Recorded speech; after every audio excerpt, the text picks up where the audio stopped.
Assalamualaikum. Kembali lagi dengan YouTube saya. Kali ini saya akan membahas tentang sejarah perkembangan K3. Bicara soal K3, apakah Anda tahu apa itu K3? Mungkin dalam pikiran Anda K3 adalah seperti masker yang saya pakai ini, atau seperti kotak P3K yang sering kita lihat. Anda benar, itu termasuk dalam kategori K3. Tapi kali ini saya akan membahas soal sejarah perkembangan K3. K3 ternyata sudah ada pada zaman prasejarah, di mana dalam pembuatan kapak dan tombak dibuat agar mudah digunakan dan tidak membahayakan.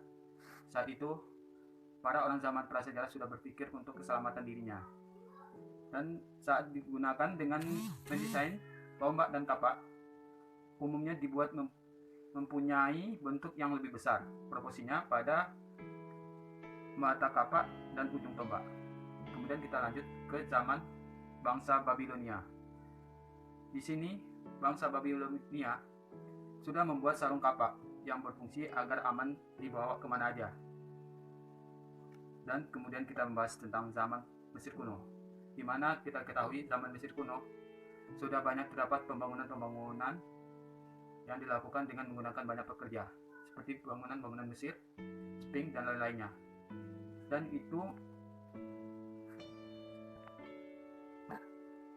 untuk menjaga kesehatan para pekerjanya, sudah disediakan tabib.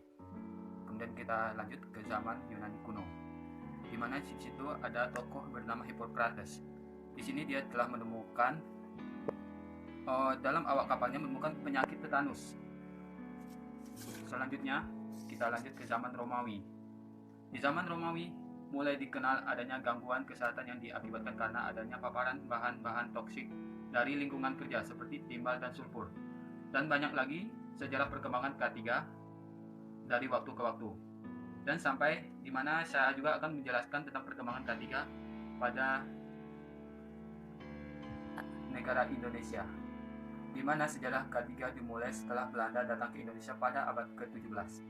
Pada saat itu, masalah keselamatan kerja di wilayah Indonesia mulai terasa untuk melindungi modal yang ditanamkan dalam industri. Saat jumlah ketel uap yang digunakan industri Indonesia sebanyak 120 ketel uap, sehingga muncul Undang-Undang Kerja tentang ketel uap di tahun 1853. Tahun 1898, jumlah ketel uap yang digunakan semakin bertambah. Kemudian di tahun 1890 dikeluarkan ketetapan tentang pemasangan dan pemakaian jaringan listrik di Indonesia. Tahun 1907 dikeluarkan peraturan tentang pengangkutan obat, senjata petasan, bahan-bahan yang dapat meledak dan berisiko pada keselamatan kerja. Pada tahun 1912 muncul pelarangan terhadap penggunaan fosfor putih.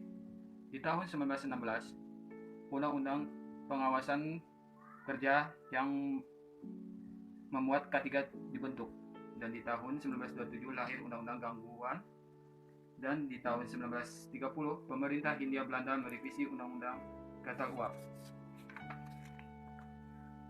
Pada saat Perang Dunia Kedua, tidak banyak catatan sejarah mengenai keselamatan kerja, karena saat itu industri di Indonesia ditutup. Beberapa tahun setelah proklamasi Undang-Undang Kerja dan Undang-Undang Kecelakaan, terutama menyangkut masalah kompensasi, mulai dibuat. Dan di tahun 1957 didirikan Lembaga Kesehatan dan Keselamatan Kerja. Di tahun 1970 terbentuklah Undang-Undang Nomor 1 tentang Keselamatan Kerja. Di tahun 1969 berdirilah Ikatan Higien Perusahaan, Kesehatan dan Keselamatan Kerja, dan dibangun Laboratorium Keselamatan Kerja. Dan sampai saat ini K3 di Indonesia terus mengalami perkembangan dengan fungsi melindungi para pekerja.